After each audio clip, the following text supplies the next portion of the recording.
En el tema económico, el 22% de colegios va a mantener las pensiones del año pasado. Vamos a seguir hablando de educación. ¿Por qué? Porque estamos con Justo Zaragoza, él es director del Grupo de Educación al Futuro. ¿Por qué? Porque el 78% de colegios privados de la capital elevará sus pensiones en un 5%. Y un 5% es bastante, ¿ah? Es bastante para el alicaído bolsillo peruano que está pasando por una recesión. Bienvenido, señor Zaragoza, a Exitosa. Muchas gracias por la invitación. Muchas gracias por estar aquí. Ustedes han hecho un estudio fino porque estuve viendo también el estudio que han determinado en qué distritos son los que van a subir los colegios más y menos las pensiones, ¿no? Claro, nosotros hacemos cada año en realidad un estudio bastante completo, no solo en el tema económico, sino acerca de todo lo que ocurre sobre la problemática en la educación privada, cuanto en la pública, las nuevas tendencias, las dificultades que tienen y todo lo que tenga que ver con el año lectivo, y asimismo medimos cuál es la visión para el año que viene.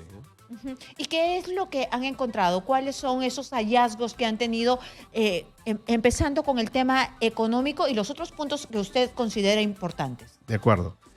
En el tema económico, el 22% de colegios va a mantener las pensiones del año pasado, mientras que el 78% va a incrementarla en alguna medida. El promedio, como bien lo has mencionado, es 4.9%. Ahora, hay colegios que suben más que otros, y por supuesto dentro de este grupo lo que tenemos es que los colegios de costo medio son los que suben más porcentualmente. Poniendo un ejemplo, un colegio que cobre 400 o 500 soles, si sube 40 o 50 soles en la pensión, en realidad está haciendo un incremento, podría ser entre el 8 y 10%. Mientras que un colegio cuya pensión es de 1.000 soles y sube 50 o 60 soles, entonces está haciendo un incremento de más o menos el 5%.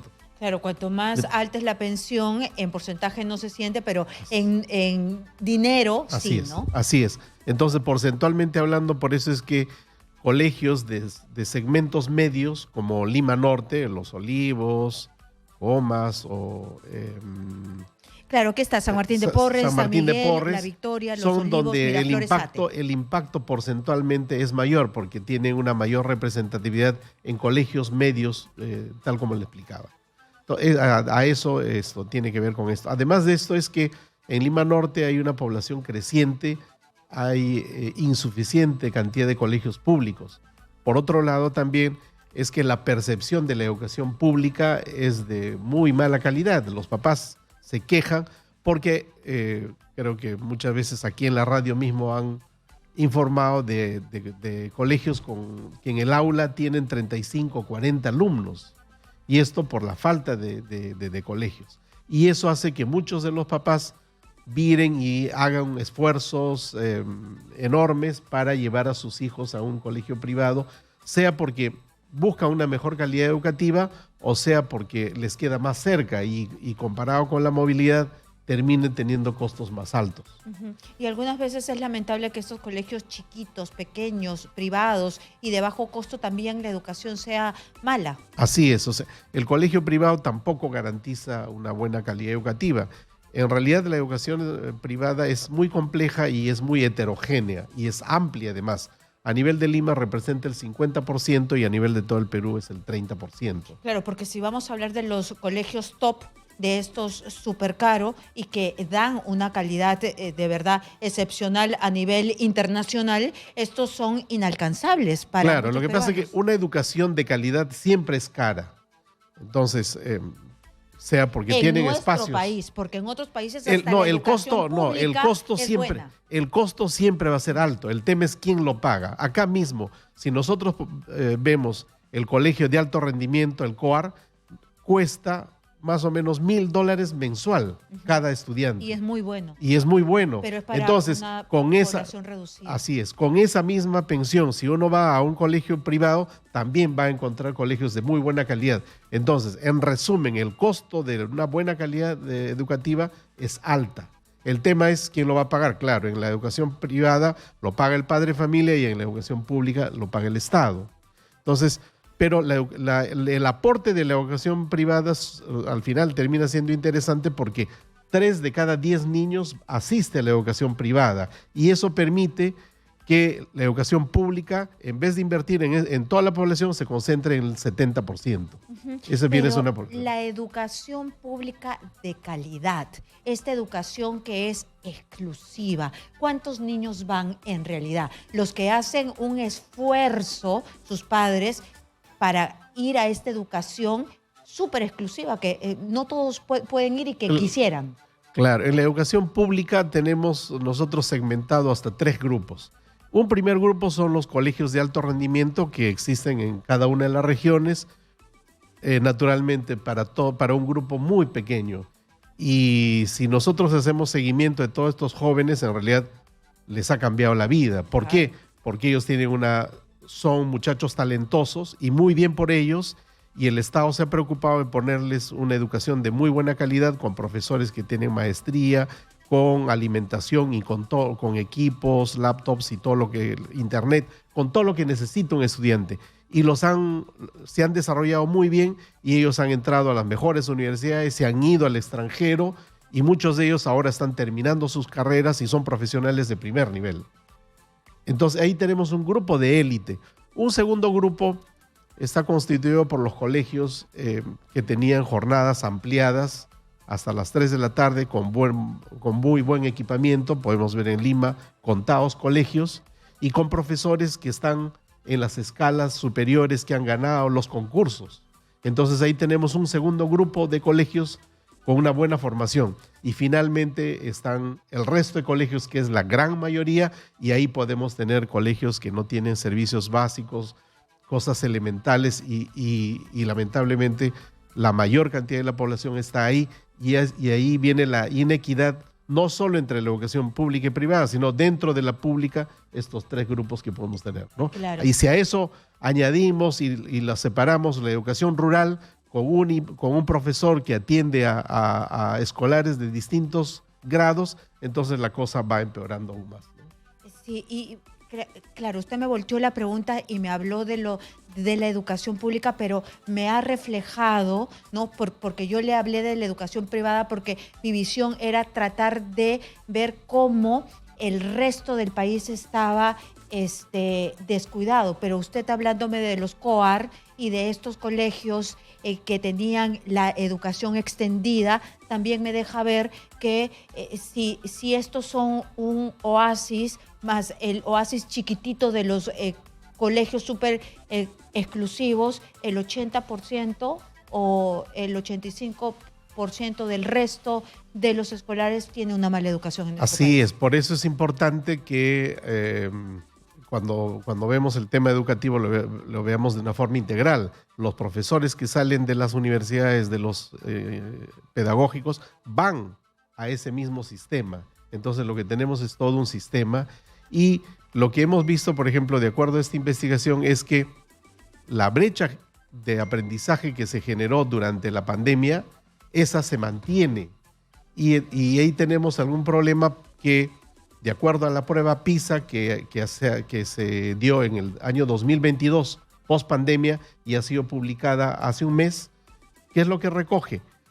Que no obstante el Perú desde el 2002 venía creciendo sostenidamente en calidad educativa y en los ratios, en las 3 materias que se mide, en el año 2022 lo que hemos tenido es una caída en matemática y un estancamiento en comprensión lectora y ciencias. Y eso tiene que ver con las brechas que se han generado durante la pandemia, y que, de acuerdo a la investigación que nosotros hemos realizado, solo el 9% de los colegios privados consideran que han cerrado esta brecha. Hay un porcentaje de 25% que consideran que están al 90%, pero hay más del 60% de colegios que dicen que esta brecha todavía se mantiene. Y una última consulta, por favor. ¿Qué han hecho las universidades? Porque es cierto que los colegios no han terminado de cerrar sus brechas, pero cuando el niño pasa a la universidad ha recibido a un alumno que no está maduro. Entonces, ellos se han podido dar cuenta de estas dificultades. ¿Han tenido algún tipo de estudios, datos, fuentes? ¿Han servido de fuente? En el tema de la educación superior, obviamente también se da este gap. ¿Y qué es lo que está ocurriendo como tendencia?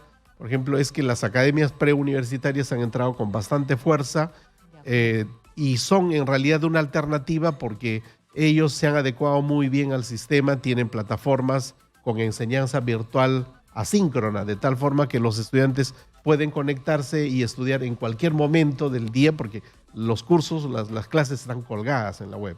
Entonces eso ha permitido que muchos de los estudiantes pasen por estas academias para que se puedan preparar. Pero no obstante ello, la gran brecha, no obstante ¿no? ello, hay todavía, incluso la Universidad de San Marcos tuvo que bajar su puntaje para su valla para que los estudiantes puedan ingresar y cubrir las vacantes. Pero nuevamente la gran brecha entre los que tienen y los que no tienen, porque quien no tiene para una academia preuniversitaria, no tiene para internet, no tiene para acceder a esas clases que están allí colgadas. Así es, y por otro lado tenemos que las instituciones como Pronavec, que en un momento tuvieron 20,000 vacantes y apoyaron a 20,000 jóvenes.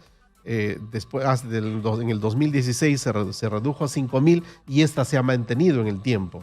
Entonces, aquí, por ejemplo, hace falta que ese tipo de apoyo pueda llegar mucho más a estos estudiantes que son talentosos, tienen oportunidad y, como ya mencionaba, una vez que ellos entran de este circuito virtuoso, pues les cambia la vida no solo a ellos, sino a toda su familia y como consecuencia nos ayuda a todo el Perú porque así tenemos a los más talentosos en los puestos importantes que es lo que necesitamos. Y por eso yo siempre reitero que el trabajo que hizo SUNEDU con decantar la educación de calidad ha sido muy buena y lamentablemente en los últimos años vemos día a día cómo el Congreso viene petardeando todo este sistema y lo que es desalentador es a que uno ve que pronto probablemente las universidades que no denegadas van a volver a regresar, ¿no? Ese es un tema que tiene que ver con toda la educación, con esta estructura. Es un tema pendiente y lo vamos a seguir hablando. Muchísimas gracias. Solo quiero aprovechar, nosotros editamos todos los años la guía de colegios,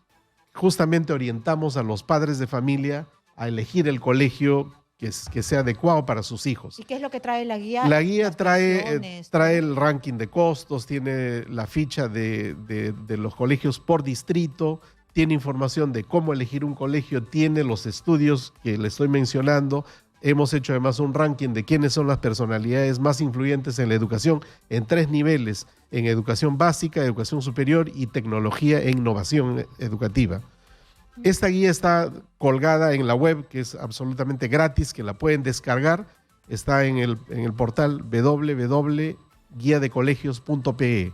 Ahí pueden descargar toda esta información. Puede comprar ya también así, se puede comprar dónde, desde la próxima semana en los supermercados WOM. Ah, ya. Muy bien. Muchísimas gracias por estar gracias aquí. A usted por Muchas la invitación. gracias. Hemos estado con Justo Zaragoza, director del Grupo Educación al Futuro. Hay todavía mucho trecho por recorrer para que nuestra educación sea igual para todos, no esta brecha de inequidad que existe todavía.